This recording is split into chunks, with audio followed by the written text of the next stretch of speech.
të bizneseve e automjeteve drejtuesve të automjeteve që në çdo rast është vënë re që hapin rrugë për protestuesit, zbresin nga automjetet e tyre, i përshëndesin ata, i përgëzojnë ata dhe i duartrokasin ata. Armand, nuk e di nëse kemi ndonjë qytetar për të folur. Po, kam një student ditën e sotme këtu, me pankartat e mëdha, me ato që çdo ditë është pohuar se Shqipëria nuk është për shitje, ditën e sotme, një nga pankartat ka qenë dhe një pankart që thoshte studentët janë këtu. Dhe në fakt kam një student këtu, është Erdi Troplini, i cili i është bashkuar kësaj proteste. Erdi, përshëndetje, faleminderit që jena dy CNN. Cila është arsyeja e pjesëmarrjes tënde? Pse ke zgjedhur të jesh pjesë e kësaj proteste dhe çfarë ti kërkon që të realizohet përmes saj? Arsyeja është padrejtësia e madhe që na ka sjellë këtu. Kjo është e gjithë arsyeja jo kryesore pse vim këtu. Kam folur edhe me protestues të tjerë dhe ata thonë që arsyeja kryesore pse ata vin këtu është sepse kërkojnë këtë që po flasin tani, Shqipërinë e re. Ne kemi bërë thirrje më të madhe që është thirrja që nuk është gjuar ato 35 vite post-komuniste. Ka qenë thirrja Ramanburg-Berishanburg. Është një thirrje që unë qëndroj fort dhe dua ta mbështes me sa mundem.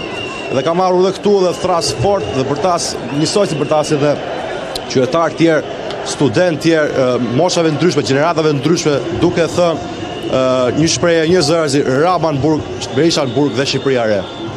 Armand, mund ta pyesim nëse Armand, mund ta pyesim nëse po kanalizohet ideja e nisjes së një force të reje politike? Pra ka diskutime të tilla? Ne sot faktikisht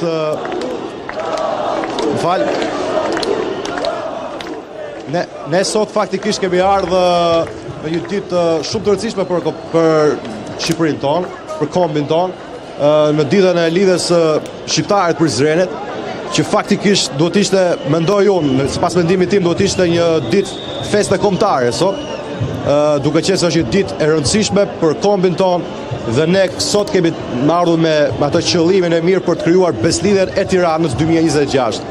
Kjo do të jetë edhe si lëvizja e qershorit 2026, pasi një pjesa më e madhe e kësaj tubimi përbëhet nga rinia. Dhe ne kemi si dëshirë personale po edhe kolektive krijimin e forcave ndryshme politike për të ndryshuar klasën politike e cila na ka marrë në qafë, po themi, këto 35 vite pluraliste. Çfarë duhet të ketë kjo forcë e re politike? Si e mendon ai? Si e vizaton ti një forcë të re politike të ndryshme nga forcat tradicionale që kemi?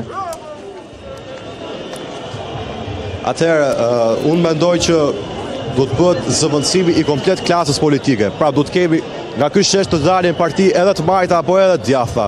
Mendoj që rinia do të ketë një pjesë kyç të kësaj partie që do të krijohet këtu, nëse ajo aty po shkon drejt një lëvizje politike e cila do të sillte ndryshimin komplet të klasës politike, duke qenë se, siç e thash edhe më parë, kjo klasë politike është një klasë e konsumuar e cila na ka lënë mbrapa në zhvillim, na ka lënë mbrapa sepse për këtë jeni ngritur në protestë, po si duhet jetë një forcë e re politike? Çfarë duhet ketë ndryshe forca që ju do ndërtoni dhe praktikisht dua një vizatim nga ju si i ri? Forca duhet të ketë sa më shumë nacionaliste. Çdo forcë do të krijohet, duhet të ketë si bazë nacionalitetin, nuk duhet të ketë bazë shitjen e tokave shqiptare, qoftë në interesave të brendshme ose interesave të huaja. Ne kemi parë që kjo qeveri dhe qeveri tjera që kanë ardhur më parë kanë shitur tokën shqiptare, ja kanë shitur oligarkët të brendshëm ose i kanë krijuar ata oligarkët dhe kanë shitur edhe tokën në oligarkë të jashtëm, gjë që po e vumre edhe në Zvërnec. Qartë, po vizatimin e forcës politike, si duhet jetë ajo?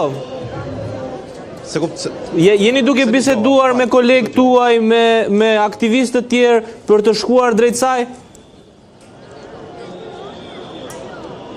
Atëherë, ne jemi duke menduar me disa të rinj për të shkuar drejt një organizimi politik.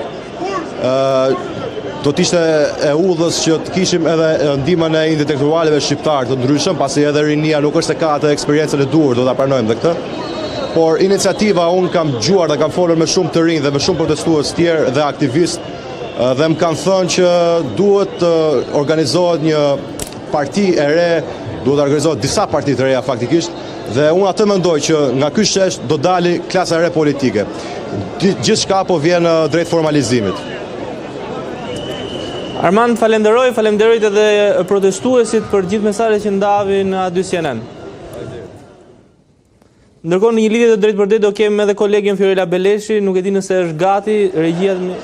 Fiorella, mirëmbrëma. Mirëmbrëma, Andrea. Në një tjetër kënd, Fiorella, për të raportuar në thirrjet Shqipëri e Re. Shqipëri e Re dhe thirrjet Rama largohu, Rama dërishu, dhe duhet të themi që tashmë ka vetëm këtë kërkesë kryesore, ku qytetarët nuk janë më këtu vetëm për flamingot, por kanë një kërkesë të vetme dhe më thelbësore, që Rama duhet të largohet. Deri më tani, kryeministri ka kthyer një përgjigje negative, pavarësisht që duhet të themi që janë të shqetësuar, siç e thotë më krye zotin Rama, duke ndryshuar narrativa që prej fillimi e deri në fund. Fillimisht, të gjithë ta qytetarët të cilët janë në bulevardin dëshmorë të Kombit dhe poshtë zyrës së tij ishin njerëz të mirë. Sot janë budallë, duke referuar fjalëve të zotit Rama, dhe janë disa elementë të cilët janë të manipuluar nga grupe të ndryshme, nga grupe armiq të vendit tonë, por nga ana tjetër edhe grupe brenda vendit. Por ajo se çfarë duhet themi është ndryshe nga të gjitha protestat e tjera, dhe kështu e cilëson edhe vetë Partia Socialiste në mesazhet dhe në udhëzime që janë dërguar brenda grupit, dhe vetë zoti Rama duke referuar të gjithë diskursit e tij publik, është marrë vetëm me disa elemente, pasi protesta është ndryshe.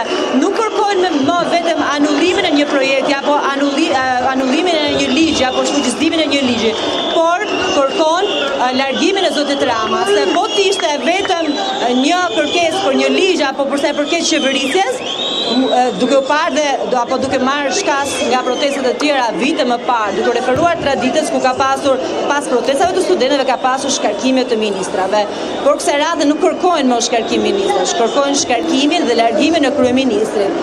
Deri më tani zoti Rama ju ka thënë jo, por mbetet për të parë se sa do qëndrojnë në shesh, se sa shumë apo më shumë do të jenë në këtë bulevard për kërkuar largimin e tyre, pavarësisht se duhet të themi që në ditën e 11 ata kërkojnë që të maturohet kjo protestë. Maturohet, deri më tani ka pasur propozime të shumta, sot ka pasur propozim për një kuvend kombëtar, por mbetet për të parë nëse organizatorët do qëndrojnë të fshehur, të paktën jo të bëra publike, apo do vijojnë të qëndrojnë çdo ditë në bulevard deri në momentin që të marrë kryeministri vendimin. Por ai ka thënë që do qëndrojnë deri 2029. Dhe duhet të themi ditën e sotme kur ata po protestojnë poshtë zyrës së tij sipas burimeve të A2 CNN.